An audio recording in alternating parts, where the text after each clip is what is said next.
Hey there, YouTube. What's going on? Broken Stoic here, coming at you with the latest, hottest, sweetest, beautiful MMO news ever.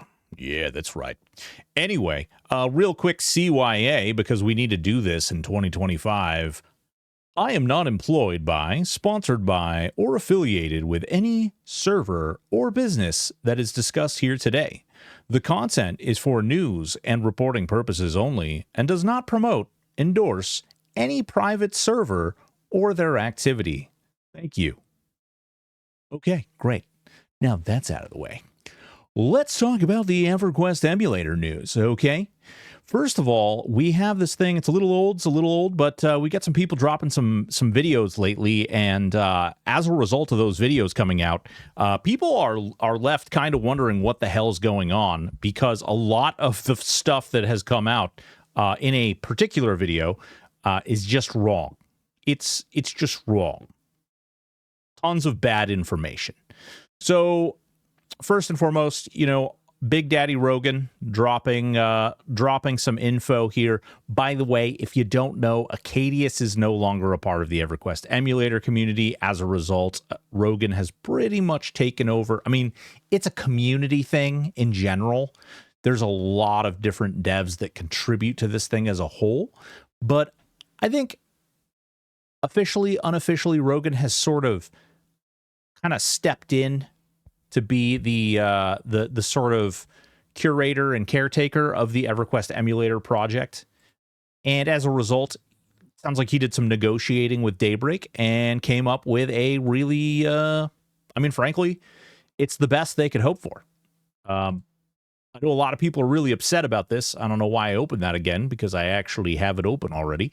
But a lot of people are kind of like, ooh, boo, hoo. And I'll tell you this, I certainly understand where you're coming from. This is not ideal. A lot of the things that are written in here, not exactly things that we want, not exactly things that we are super excited about. I'm looking at you, server caps for custom content. I'm looking at you, no extensive, super custom content. I'm looking at you. All of these different rules and regulations that are in here. I'll leave links downstairs, or down in the details, rather, downstairs. What are you doing? Anyway, we are looking at some of these in specific. For instance, you shall not copy, modify, or distribute any EverQuest client software. No shall you instruct or induce any other person to copy, modify, or distribute any EverQuest client software, except that a server operator may notify a user's client data files, but not executable files, as approved by Daybreak, which is interesting because a couple of the cores of some of these emulator servers that are approved and have been approved for a really long time use .dll files to do exactly that. So I don't know if they're no longer going to be doing that. Is P99 no longer going to be using their anti-cheat? There's just so many things, so many questions.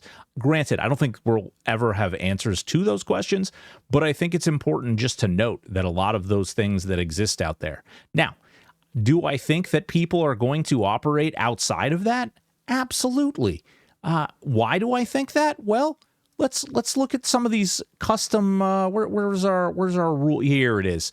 Each emulator game shall be operated as a single server with a population cap such that the number of concurrent users playing on the server at any given time shall not exceed 800.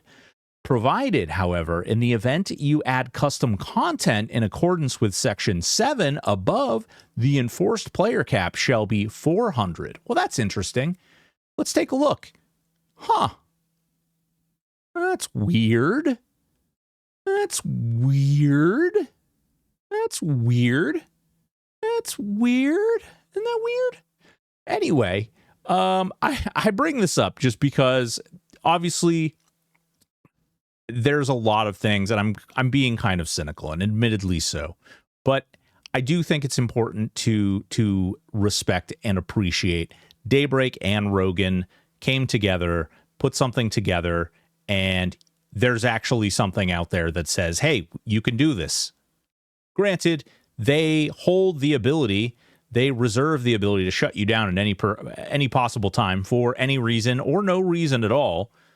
But there is a list of compliance out there. It's no longer to be assumed. It's no longer to be guessed. It's no longer to be super secret historical data that you have to search through the bowels of Reddit or the bowels of some wiki or the bowels of some forum somewhere. No, it's written right here. And to some extent, you now have a guideline in which you can follow, which you don't assume. It's not suggested. It's not based on morality or anything of that nature. It is in black and white right here.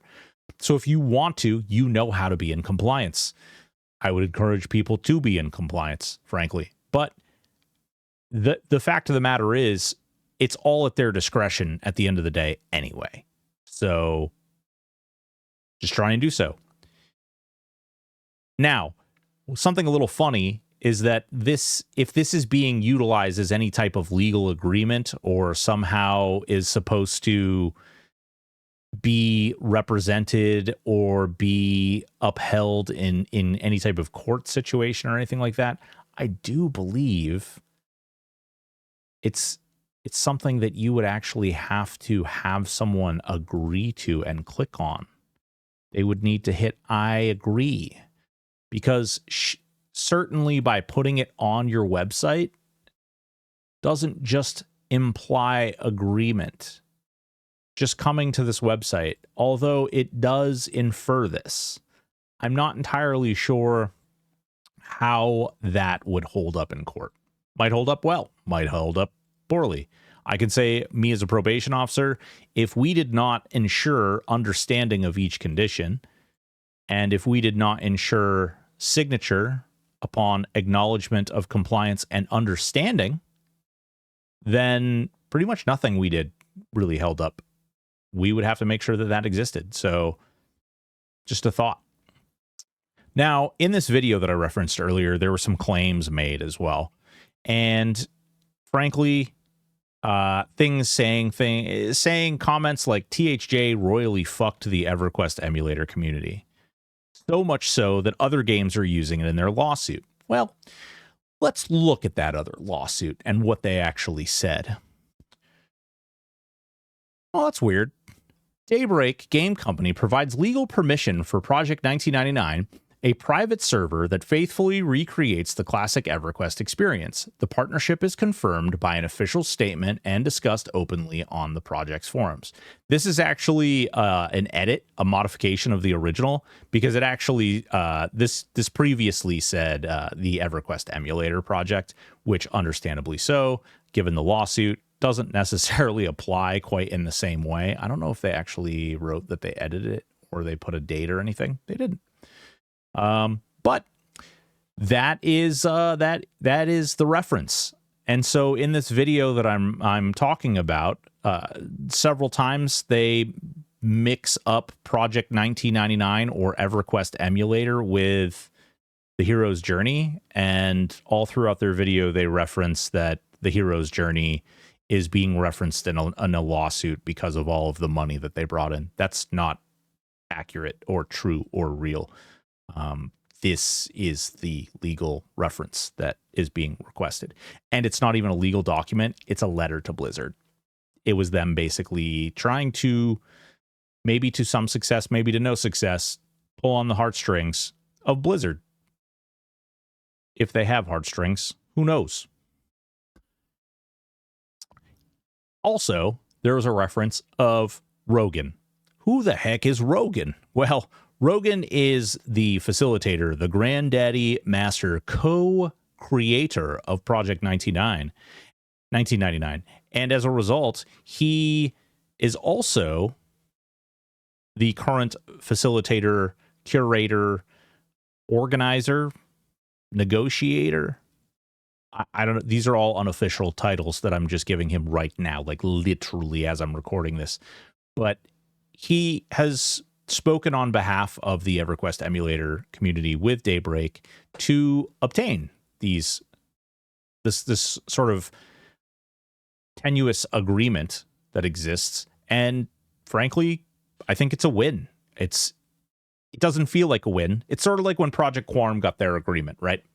So a lot of people are like, oh man, all the custom content, all these things, really bad, really terrible, awful, boo, boo-hoo, boo-hoo. But at the end of the day, did they get to continue to operate, though? Did they get to continue to operate, though? They did, didn't they? Oh, okay. All right. So, and they still exist. And I think, actually, if we click over here and we look at their numbers, I don't think they're doing terrible. 726. You know, interestingly enough, I'd be curious to find out if Project Quorum now has to kick their numbers down to 800. Will they kick their numbers down to 800 from 1200? Right? Wasn't it 1200? That was our previous agreement. And I wonder if those previous agreements, because I do believe this also says that this supersedes any prior agreement. Somewhere in here. I'm pretty sure I read that in here somewhere. I won't trouble you with finding it. But basically, actually, Control F, the cheating agreement. Let's see. Oh, there's 7. Okay. These terms, entire agreement between you, respect, supersedes any prior understanding or agreement. So that means the prior agreement with P99 and the prior agreement with Project Quorum, I would think. I don't know. That's a great question. I wonder if we will get an answer to that. Does Project Quorum and does P99 receive extra clemency as a result of their former agreements? This would say no. But we don't know. That being said, yeah, I wanted to get the bad stuff out of the way. So let's now talk about the good stuff, the great stuff, the wonderful stuff, the fresh Rift walkers from the Rift servers. These guys are freaking killing it. Let me tell you, they previously, I didn't know this, but they previously had created a guild, or tried to do this back in 2022 to some success. It wasn't quite as big, but this one's really built up some traction. So much so that they've actually they've got 2,137 Discord members as of this very second, and then 2,314 members in their guild. Granted, not everybody who's in the Discord is in the guild. Not everybody who's playing on the server as a result of this is in the Discord or in the guild. So there's more people than just this. The servers feel insanely alive. I recently got to do a raid with these guys. Really, really positive people. Everybody's just trying to have fun and enjoy themselves and really build up on the hype and the just general community that's been created as a result of this. And a huge note is Gamigo is coming to the table to talk about new content in the game. They're talking about making adjustments and modifications in the game to support the community and playing harder game modes or challenges, things like locking your level in place. This is huge. This is great. And hopefully, maybe they'll set a trend for some of these other companies that will bring people back in and in turn maybe bring money into their company where they weren't seeing much at all. I didn't play Rift prior to this, but I've heard a lot of different stories about how Rift basically consisted of about 200 to 500 people prior to these community-based projects, which is absolutely nuts when you think about it. But who knows? I digress. Now, Pantheon. Oh, this one's great. This one actually surprised me. I'm not going to lie. My assumption on Pantheon was they were going to get this money, and I started to feel like there wasn't a lot of traction. There's not a lot of faith in the game, and this is no disrespect to the game devs, but I think the community, and I think we can accept and acknowledge that this game has been in development for, some people who were born the year this game started in development are approaching adulthood. So it's kind of weird. But yeah, kind of weird.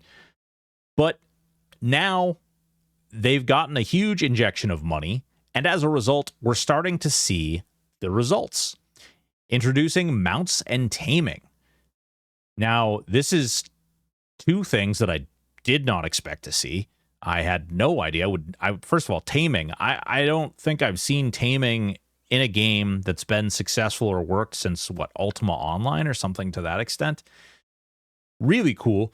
Granted, I know about WoW hunters. Calm down in the comments down there. Calm down. I know hunters can tame their pet, but it's really interesting to see that this is a mechanic that they want to add to their game, and I think it's kind of cool. I really appreciate that they're starting to bring in some new ideas. They're rolling things around. They're rolling things out. They're actually adding content patches. We've had a content patch since the financial announcement, and this is huge. I think that it's starting to turn around a little bit. Now, the real frustration or the real difficulty is going to be for these guys to build trust with their community again. I think a lot of people have lost faith, lost hope in this project, and don't ever expect it to see the finish line. It's tough to say. I think that Joppa is doing a great job. I personally have been hanging out in Joppa's live streams a lot. I'm quiet. I don't even think I follow him, honestly. That's terrible. Should probably fix that at some point. But Joppa has been doing a lot of live streams, and he's been playing the characters and talking about the game and talking about this sort of the newfound financing has kind of added all of this insight and all of this motivation to build up and create and work on the project, and people are in high spirits, which I think is huge. And it's the first step to rebuilding that community, regaining the community's trust, and seeing where it goes from there. Will it succeed? Maybe. Will it fail? Maybe. But I think that it's headed in the right direction. I think these guys are actually starting to show some life and so show some promise again. And, the upcoming months will tell. Next up, Monsters and Memories. Oh my God. These guys just got done with a 10-day playtest. And let me tell you, they broke 10,000 unique accounts, which is a huge achievement. They should be all very happy with what they've produced. And I have been openly critical personally of this game because, frankly, at the end of the day, it doesn't really fit the gameplay that I am really interested in. I know I'm old and I don't want to spend a lot of time looking for groups. I don't want to spend a lot of time running around and doing some of these, engaging with some of these game mechanics. And that's not to say that they're bad game mechanics. That's just my personal preference.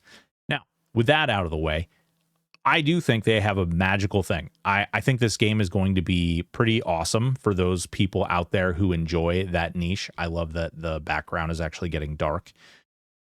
Did they just sit a person and record? That's freaking awesome. If they just sat a person just like sitting here and just recorded the day and night cycle, that is freaking awesome. Anyway, sorry, getting sidetracked. ADHD is a big old pain in the butt. This is just, I think that they've created something really special. They're working on it diligently. Make sure if you want to follow this project, make sure you check out A Loving Robot, Nick Hotz, ZBrush, Zukin. I know there's more, and I'm forgetting them, and I'm really sorry. I'm sorry. This is why ADHD is bad. Those are the ones, those are the people in the dev crew that I typically hide out in their streams when I see them go live, watching ZBrush paint the mesh on anything, watching Zukin build the thing that ZBrush can put the mesh on, watching Nick talk about all the future projects and all the achievements, and then Sean sharing the dream, sharing the insight. And this is going to be a big game. I think it's going to be really great. I think a lot of people are really going to enjoy it. If you don't know, they're talking about early access release in Q1 of 2026, and it will likely release with a subscription. So you won't have to buy the game, but you may have to pay monthly to play it. If you're interested in this kind of game, I think that that's a fine model to do, and definitely check it out. Oh, And while all those things have been going on quietly, secretly, deep in the dark villages of the swamps, of the caves, of the alleyways, Adrullan Online Adventures, formerly known as Evercraft. Oh, baby. These guys have been diligently hard at work. I'm not even sure they sleep. These patch notes that they've just dropped, I say just, 11.4. They were actually dropped almost a month ago. Crap. All right. Anyway, they have added a metric crap ton of content to the game. They've added, as if their crafting system couldn't get any better, they've added questing and other fun aspects to their crafting system. I hate trade skills, and I'm ready. I'm like gonna max out my trade skills, all of them, as soon as I get into the game. Some balancing as far as the enchanter and bard and the charm ability, beastmaster, all of these buff ecosystems all working, they take player feedback really well, and they look at what players have to say, and they actually make the changes. They make it fun, they make it interesting, and above all else, these guys are looking to make a game that they want to play, as opposed to making a game that they want to make money off from or release early, and they're doing it all on their own with no investors or anything like that. So it's a really, truly grassroots fun project. They're building up some really cool things. And honestly, this is probably the game that I'm most excited about. I wish it was a lot sooner in my talks with Hidden Tree. The date, there's no like official date it's going to be released, but it's got a little ways left to cook. They're still working on the, I believe, second and third portion of the game. They broke it into thirds. And honestly, I'd probably wait longer even just to play it. It's really cool. It's a lot of fun. They've got the very blocky graphics, but as you can see, I mean, the art in this game is beautiful. It's really amazing.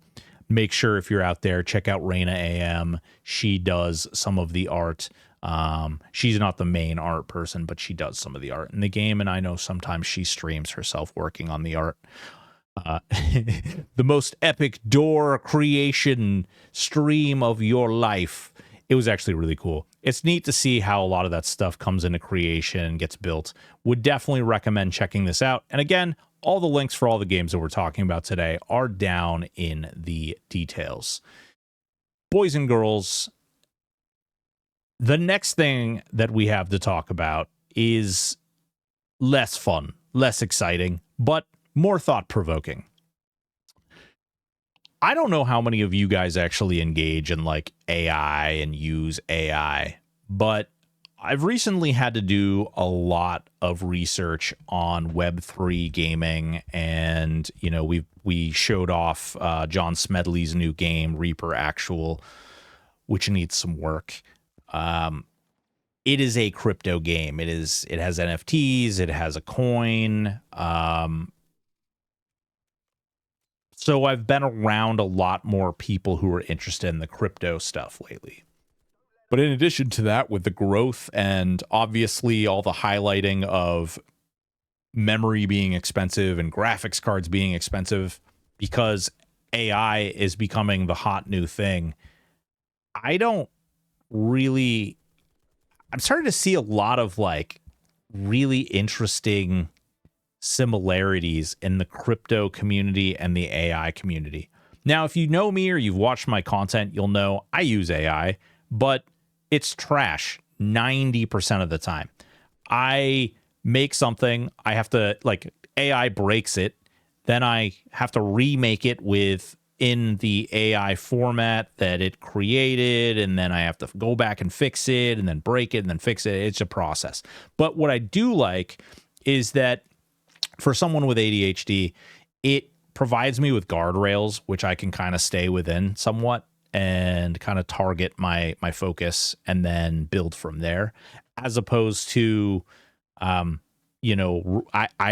notorious for writing lists, and then I never look at it again. Like I write lists and then it just sits to the side and I never do anything. I don't know. It's bad. It's really bad. Who are my ADHD brethren and sisters out there? I love you all.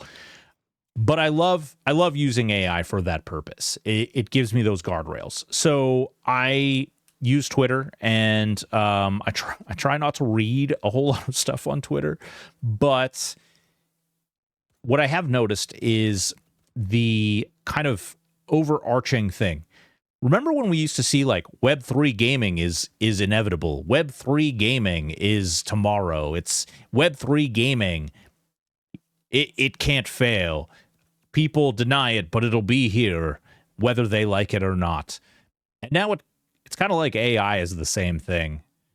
And I was really optimistic early on, but I have to say, especially within the Web3 community and now more so in the AI as I start to see it nosedive out, I think we've put way too much faith in that technology. And as a result, it's just not performing the way, people are losing tons and tons of jobs so that they can get AI in there. And I don't think AI is anywhere close to the stage where you can really do that. It's not accurate. It often creates a bunch of fake information. And that's yuck. Absolute yuck. There's a ton of games out there. You're probably looking at one right now. But I don't know. I don't think that it can be relied upon 100% or even 90% a lot of the time. And do you guys think that Web3 is the future of gaming? Do you think that generative AI can be used? I know there's a lot of people with a lot of strong feelings about this, and I'd like to encourage you about talking about it in a pro-social manner. Ooh, I haven't used that word in a long time. But I think that at the end of the day, it is likely that AI is inevitable. Companies are firing people in great swaths to bring in AI to replace them. But how can we adjust, grow, modify to support that? And for the love of Jesus, how can we make it not seem like the inevitable dumpster fire that crypto has been looking like lately? I don't know. Let me know down in the comments. If you like this content, you want to see more, consider hitting that subscribe button. And let me know what part you liked. Maybe you hated it. Let me know that too. Write it down right in the little comments. I know you will anyway, because I love you all. Anyway, until next time, take it easy, guys.